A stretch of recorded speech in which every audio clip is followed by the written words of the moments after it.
Well, it has been almost 2 decades since Hurricane Katrina changed the lives of many people in the region.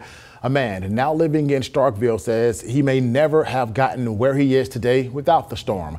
Our Grace Brister has the story.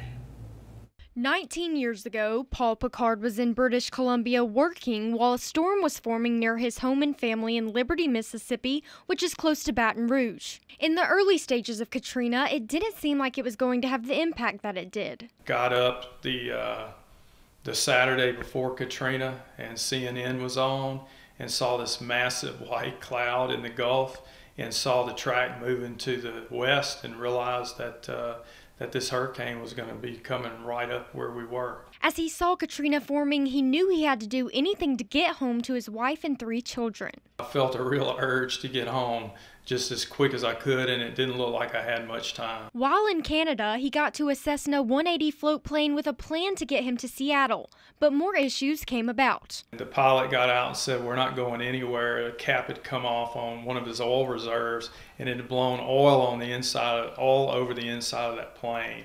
So we wiped down the seats, and I said, "Hey, you got floats.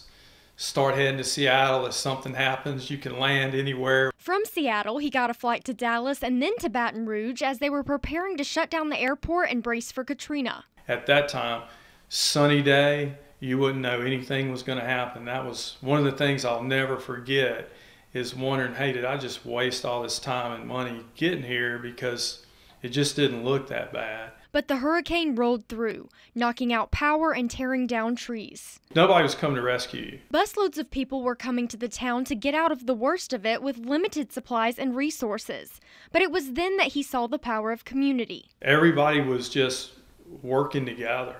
It didn't matter who you were, it didn't matter where you went to church, it didn't matter who your best friend was. At that point, everybody just started trying to dig the town out, dig the county out of the damage. The aftermath of the storm indirectly led him to Starkville, where he's been ever since. I was in the fish business, and so a lot of my customers I made baby fish and then sold them to people who would grow them out.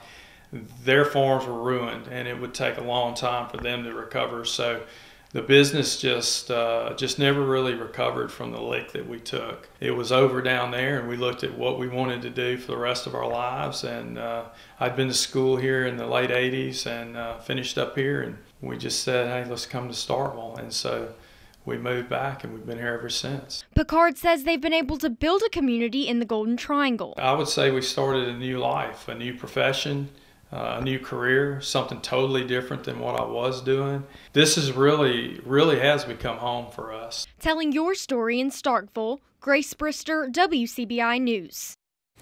And another aspect of community support Picard saw was people sharing resources like generators and food to make sure everyone was taken care of.